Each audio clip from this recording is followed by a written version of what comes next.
আসরের সময় যে কত গুরুত্ব, কত মহত্ব, আমি আপনাকে এখন এই সময়ের ব্যাপারে কসম খাচ্ছি।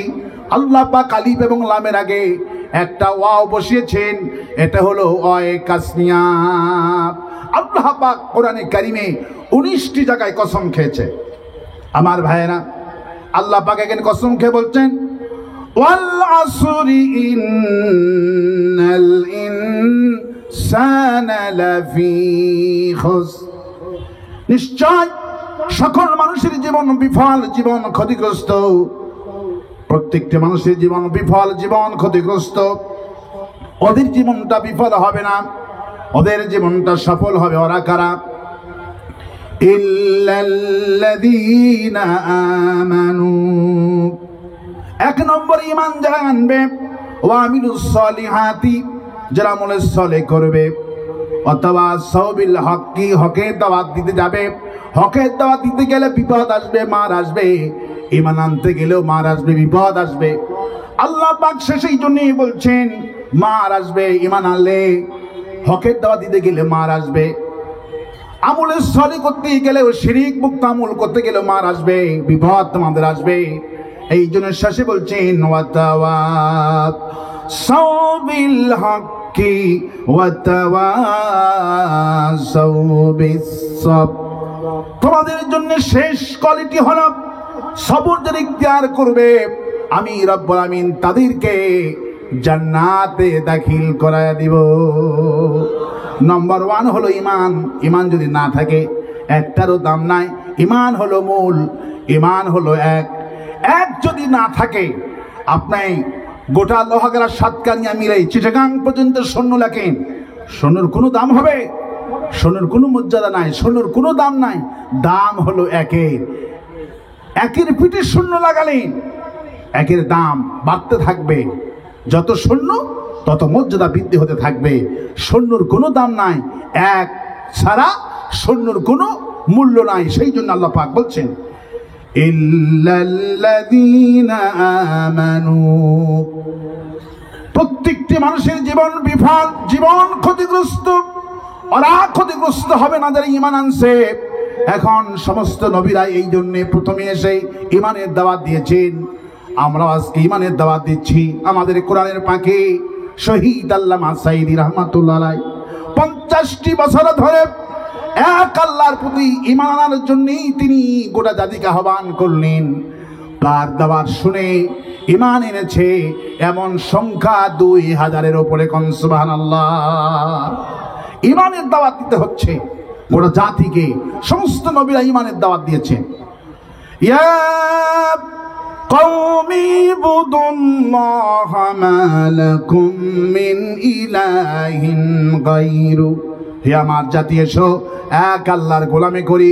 সমস্ত নবীরা এক আল্লাহর দাওয়াত দিয়েছেন। সব নবীদের দাওয়াত একটা ছিল, লা ইলাহা ইল্লাল্লাহু ইব্রাহিমু খলিলুল্লাহ, লা ইলাহা ইল্লাল্লাহু মূসা কালিমুল্লাহ, লা ইলাহা ইল্লাল্লাহু মুহাম্মাদুর রাসূলুল্লাহ।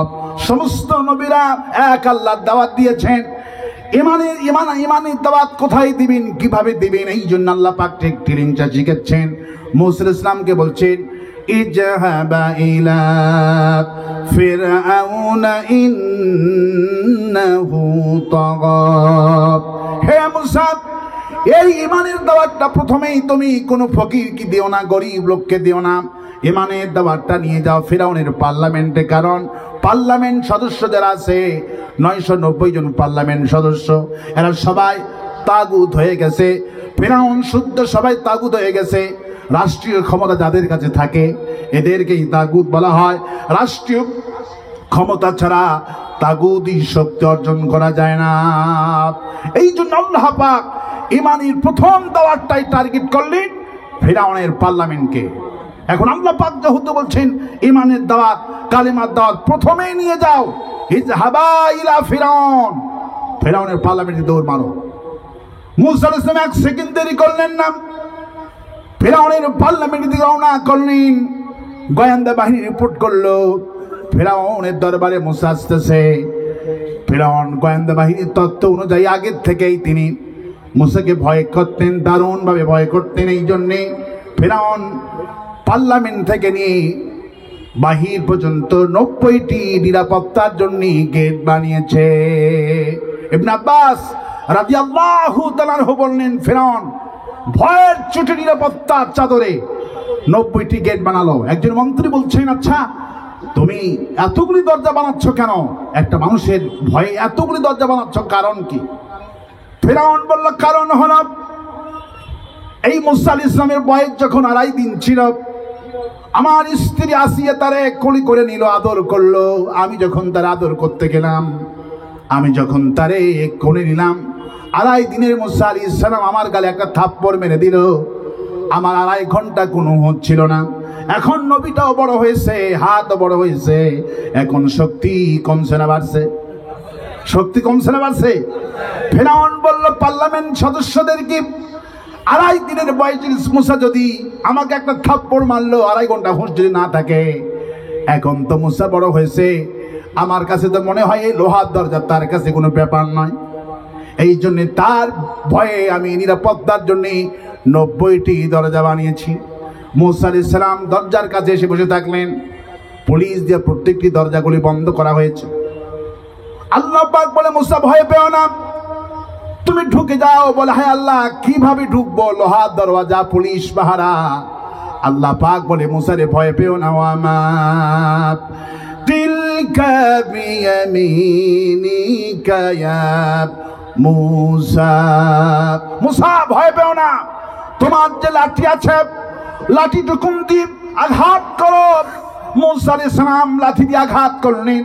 আল্লাহ রাব্বুল আলামিন আপন কুদরত দিয়ে একটা নয়, দুইটা নয়, 90টি লোহার দরজা সবগুলিকে আল্লাহ পাক খুলে দিয়ে দিলে। মুসা আলাইহিস সালাম পার্লামেন্টে প্রবেশ করছেন। পুলিশগুলি যারা পাহারায় নিযুক্ত ছিল একে অপরের দিকে তাকায়। জালেমদের পুলিশ দেখে মুসারটা মেজাজটা খারাপ হয়ে গেছে। যেমন হাসিনার আমলে যতগুলি পুলিশ ছিল সবগুলি দেখে আমাদের মেজাজটা খারাপ ছিল। আওয়ামী লীগের সময় পুলিশ মরলে এই জাতির বড় আনন্দ ছিল, ঠিক কিনা বলে? পুলিশ মরলে আনন্দ, কারণ পুলিশ, জালেমের পুলিশগুলিও দেখলে মেজাজ খারাপ হয়ে যায়। মুসা আলাইহিস সালাম যখন যাচ্ছেন, পুলিশগুলি কানাকানি করছে, আচ্ছা এই মানুষ নাকি হাতে একটা লাঠি, আর এই সবগুলি দরজা একটা বাড়ি দিয়ে সব চুরমার করে দিল, মানুষ নাই অন্য কিছু। পুলিশ যখন কানাকানি করছে, মুসা আলাইহিস সালাম মেজাজ গেছে খারাপ হয়ে। আব্বাস রাদিয়াল্লাহু বললেন, অমনি আল্লাহ পাক তাকে আরেকটা মর্যাদা দান করলেন। মাথা দিয়া ভাটা চুল্লি দিয়ে যেভাবে ধুমা উড়ে, মুসা আলাইহিস সালামের রাগের চোটে তেমন মাথা দিয়ে, জীবন্ত মানুষের মাথা দিয়ে ধুমা ওরা শুরু করে। আল্লাহু আকবার বলে। পুলিশগুলি ভয় পেয়ে গেলেন। পুলিশগুলি চুপ হয়ে গেলেন, আর কথা বলতে পারলেন না। চলে গেলেন পার্লামেন্টে। মুসা আলাইহিস সালাম একাই চলে গেলেন পার্লামেন্টে। 990 জন পার্লামেন্ট সদস্য জমজমাট, সবাই বসে বসে মিটিং করছে। আর মুসা আলাইহিস সালাম অমনি পার্লামেন্টে গিয়ে জোরে জোরে একটা তাকবীর দিলেন, চিৎকার মেরে বললেন, লা ইলাহা ইল্লাল্লাহু মুসা কালিমুল্লাহ।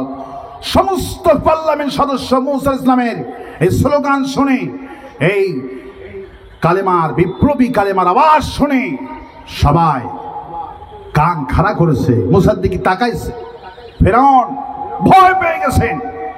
ফেরাউন ভয়ের চোটে বলছেন, ফামা রব্বুকুম।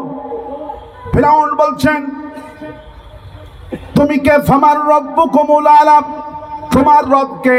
তাহলে তোমার রবকে? মুসা বলছেন, রব্বুনাল্লাযী আ'তা কুল্লা শাইইন খালকাহু সুম্মা হাদা।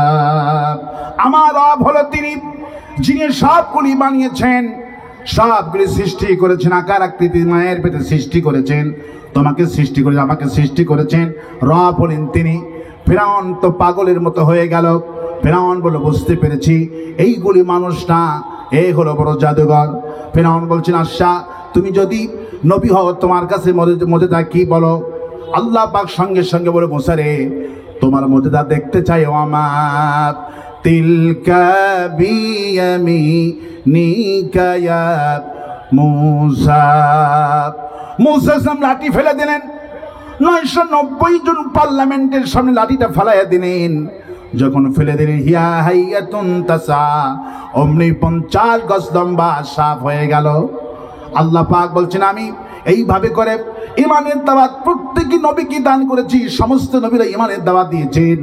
আমার ভাইরা, এই জন্য আল্লাহ পাক এখানে কসম খাচ্ছেন, ওয়াল আসরি ইন্নাল ইনসানা লাফি খুসর। প্রত্যেকটি মানুষের জীবন বিফল, জীবন ক্ষতিগ্রস্ত। ওদের জীবনটা বিফল হবে না, ওরা হবে সফল ব্যক্তি যারা ঈমান আনছে আমার প্রতি। ঈমানটা আনলেই জীবন সফল হয়ে যাবে। ঈমান আনবি কিভাবে? শুধু আল্লাহর প্রতি ঈমান আনলে হবে না। আল্লাহ পাকের রাসূলের কাছে যখন ঈমানের দাওয়াত দিলেন, লোকেরা ঈমান গ্রহণ করলেন।